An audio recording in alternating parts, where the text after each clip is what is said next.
Bueno, inmediatamente después tenéis una anotación que dice Lovecraft Bolaño y que voy a explicar. Bueno, eh, el terror aquí se presenta como algo que supera incluso la capacidad del lenguaje.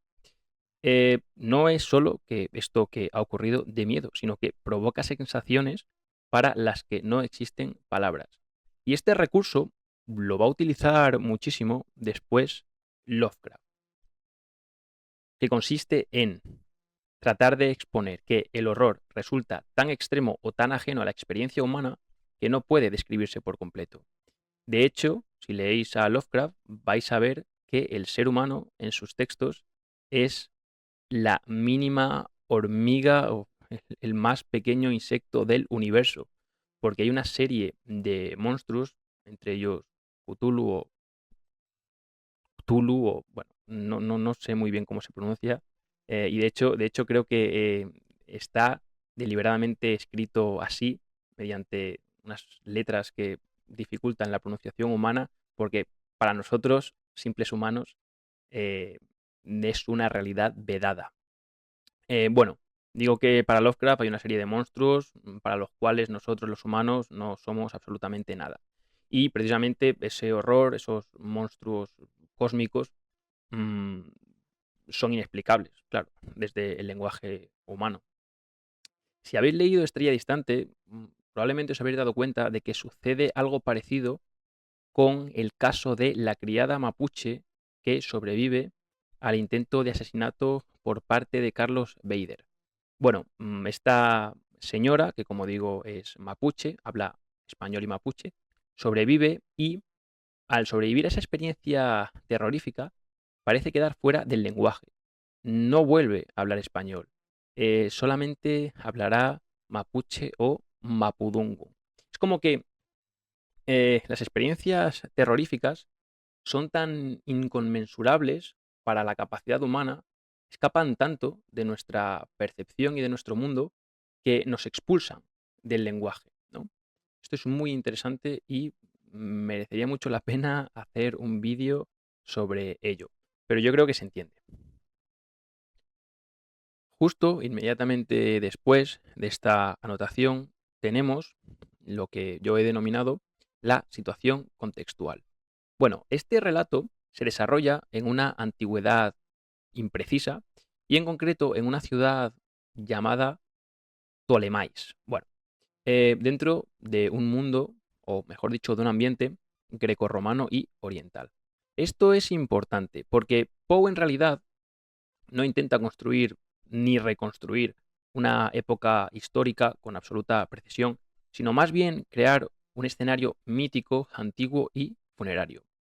Por eso, mm, veremos que se entremezclan referencias griegas, egipcias y caldeas, sobre todo. Aparece Caronte, se nombran los campos elíseos y a los dioses de distintas culturas. Bueno, ¿por qué hace esto Poe? Porque esta mezcla amplia de elementos genera una sensación de misterio, podríamos decir. Es como si la sombra, que al final del texto aparecerá, no perteneciese a una religión concreta, sino al mundo completo de los muertos. Por cierto, esta cuestión, este recurso de mezclar o entremezclar diferentes elementos de diferentes culturas, lo hace mucho Borges. Borges fue un gran lector de fantasía y en concreto un gran lector de Poe.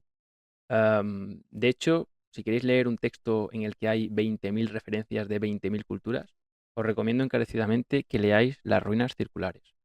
Un texto que traería al canal si no fuese porque probablemente tendría que hacer 47 vídeos. Ese es un texto semánticamente muy cargado. Si ya está cargado este de Poe que tiene 3 páginas, aquel que tiene 7 u 8, no os quiero contar. El siguiente elemento que me gustaría comentar es el asunto de la magia, las mancias y las adivinaciones. Bueno, Poe recurre a la astrología, a las mancias y a los presagios para crear la sensación de que la tragedia no es accidental, sino que desde el principio está anunciada. Bueno, antes de que aparezca la sombra al final del relato, se nombra al cielo, se nombran los astros y antiguas formas de adivinación que parecen advertir de que algo terrible va a suceder. ¿Qué aporta esto al relato y en concreto al terror? Bueno, pues nos lleva a un estado de fatalidad. Claro, estos personajes no están simplemente ante un peligro, sino dentro de un destino que parece estar escrito desde antemano, desde el principio. Además, estas creencias mezclan conocimiento o pseudociencia con la superstición y le aportan más misterio. El lector en realidad, nosotros, no sabemos si tomarlas como verdades, como creencias antiguas o como señales sobrenaturales. Y esta duda entre lo posible, lo imposible, lo que quizás pudiera o podría ocurrir, es lo que genera misterio, desconocimiento y en última instancia terror. Bueno, en el comentario número 5 conocemos al narrador, que se llama Oinos, y dice que es griego. De nuevo, hay referencias a la cultura griega, a la cultura caldea y a la cultura greco-latina, o más bien, si nos ponemos precisos, a la romana, que veremos ahora en los dioses. Bueno, siguiendo con el tema de las mancias, las profecías y las adivinaciones, tenemos aquí un fragmento en el que se nos remite a la astrología. Por cierto, no lo he dicho, pero lo comento rápidamente. Mancias hay muchas. Pienso, por ejemplo, quiromancia, ornitomancia, piromancia. Bueno, se trata de buscar adivinaciones, buscar profecías, ver el futuro, vamos a decirlo así, a partir de diferentes elementos. Quiromancia, bueno, pues a través de las líneas de la mano. Piromancia, a través de las llamas del fuego. Ornitomancia, que yo creo que es la más chula de todas. Prever el futuro, o adivinar el futuro, mejor dicho, a través del vuelo de los pájaros. Se trata de descifrar en la naturaleza signos en los cuales está grabado o se dice que está grabado el futuro. En este texto se cita diferentes referencias astrológicas cuando se nombra a estos planetas y en concreto se nombra el año 794. Bueno, he estado investigando este año en concreto porque yo soy así, un tipo muy curioso que necesita saberlo todo e investigarlo todo y parece ser que, y voy a leer textualmente, dentro de la astrología mundana, las conjunciones de Júpiter y Saturno se interpretan como anuncios de grandes cambios colectivos. Esto es, guerras, hambre, epidemias, terremotos, crisis políticas o transformaciones religiosas. Y parece ser que cuando la conjunción se producía en Aries, los astrólogos predecían específicamente violencia y desgracias. Así que bueno, el presagio que propone Poe es fatal y precisamente a partir de este presagio se genera el macro marco, vamos a llamarlo así, del texto. Se pone el foco general en una época, en un periodo, en un año en concreto, en el que van a pasar cosas terribles. Annus terribilis, ¿no? Como decían los romanos. Bueno, acabo de hablar sobre el macromarco, marco general, foco amplio y a continuación se dice que nos hallábamos una noche, 7 de nosotros, frente a los frascos del rojo vino de Quíos o Chios.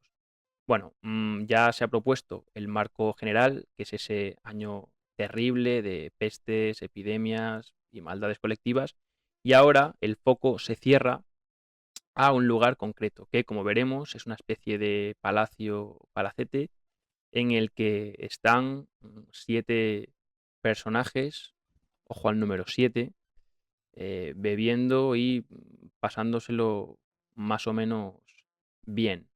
Aunque veremos que entre estos personajes hay uno que no pertenece, o que ya no pertenece, mejor dicho, al plano de los otros.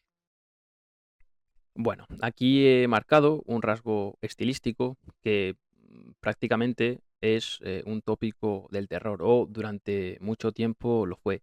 Y uno de los predecesores o iniciadores de este tópico fue Poe. Fijaos, sombrío aposento, negras colgaduras, cárdenas estrellas, desiertas calles. Son adjetivos muy efectistas. También pensad que el género del terror es muy dado al uso de adjetivos, porque precisamente lo que quieren es buscar o transmitirnos la representación de un mundo. Y el adjetivo, por lo general, señala la forma, el color o una propiedad de una realidad que vendría a ser un nombre o sustantivo. Bueno, esto sin más, es un rasgo estilístico. Lovecraft en su momento también utilizará muchísimos adjetivos. De hecho, Lovecraft abusa del adjetivo, desde mi punto de vista. Podría traer un texto de Lovecraft. Hay uno que me gusta mucho. Podría traerlo al canal en alguna ocasión. Ya veremos. Bueno, después, bueno, una cuestión que ah, me inquietó un poco desde el punto de vista lingüístico-filológico, que es el tema de las colgaduras. Claro, ¿qué diantres son las colgaduras? Pensaba yo cuando lo leía. Y estuve investigando el texto original y parecen ser las cortinas o los cortinajes. Tenéis que tener cuidado cuando os descargáis textos pirata, textos Jack Sparrow de internet, porque pueden suceder estas cosas. Claro, yo intuía que esto de las colgaduras era un elemento propio del palacio. Y por un momento pensé que a lo mejor era un elemento propio de un palacio muy concreto o de una casa rica muy concreta situada en un determinado espacio, un determinado tiempo. Pero no, parece ser que simplemente son cortinas o cortinajes. Además, este elemento es importante porque después la sombra va a formarse o se va a descolgar, no queda muy claro, a partir de este elemento, del cortinaje.